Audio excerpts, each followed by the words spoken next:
Welcome to this week's edition of Going Gainesville. I'm Lesley, your host and the owner of Salman Home Realty, and I am here with my co-host today, Steph View. I'm with Aktivate Podcast, Activate with a K. Thanks so much for being here with me. We are here in Old Town Warrenton at Wild Hare Cider Pub. Let's go on in and check it out.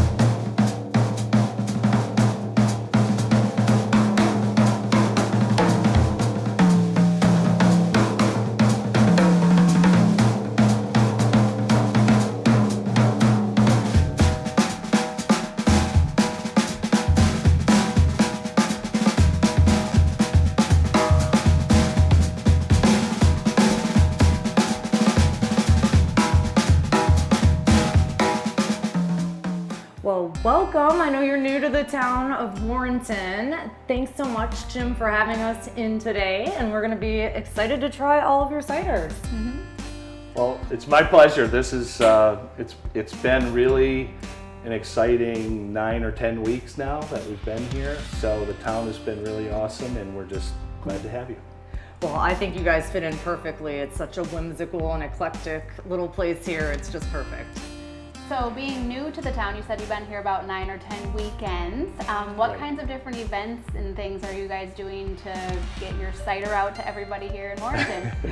The first Friday they have in Warrenton has just been a ball. That fill the streets, tents, vendors, great food. And so we're able to participate in that and be one of the storefronts on the street, so people can kind of come in here afterwards. So that's been the main events here in town have been like that. That's awesome. So you guys have such a cool area out back with a patio and everything. What types of things do you guys do out there? We tried to experiment with a couple of different music acts and things like that. And so where we've started with that back at the beginning, we've kind of already evolved to a situation where we have food 3 or 4 days a week and a little kitchen that we've kind of built, an outdoor kitchen. We have local music. This weekend, for example, Darren Tapscott's band. So it's really been great. I mean, we've tried a lot, and a lot of the things have worked. Saxby is a ginger and lime. That's a heritage dry cider. Here's a simpler cider also called hopscotch, which is dry hopped. If I go down to another, the more tart than dry is the willow with berries and lime. And then these are examples of off-dry ciders like Dock Cider, which is a really lighter, slightly sweeter, lemon, lime, sea salt.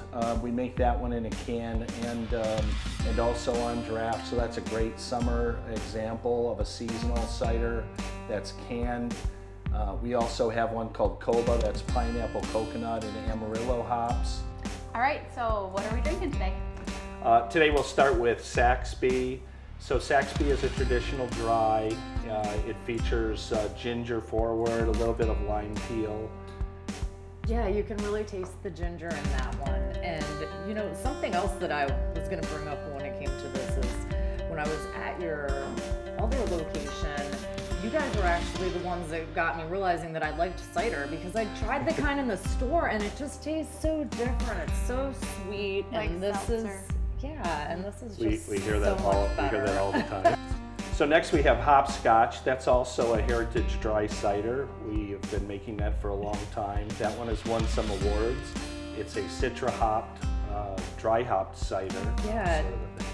feels like what you would drink if you were the purist. Yeah. You know, of the cider. Our cider makers kind of think that's their favorite. Yeah. I love it. I'm an IPA girl, so I love hoppy, but it is so different. It's so smooth and not that. No bitterness. Yeah. Yeah. Okay, the next one is moving from dry to off dry a little bit. That one is willow. So willow is raspberries, blackberries, blueberries, a little bit of lime peel. Yeah, nice tartness. Love that. It's almost like a sour. Okay, now this is an example of a small batch cider that rotated in. We only make enough of this for like a week or two. That one is mango jalapeno. We did make a mango habanero, but you'll get the spice there. Yeah. I like that you can actually taste the pepper in it. Yeah. A lot of times it doesn't have that little kick, and that one does. Okay, and last but not least for this tasting, this one is Koba. It's pineapple, coconut, and Amarillo hops, and this is one that we just have available in cans most of the time, sometimes on draft as well. Well, Jim, thanks so much for having us in. This cider is delicious and you're so knowledgeable about it. Thank you. Thanks for coming. And thank you, Steph, for being my co-host this week. It's been awesome. So fun. And thank you for tuning into this week's edition of Going Gainesville, because we're going Gainesville. So are you. Cheers.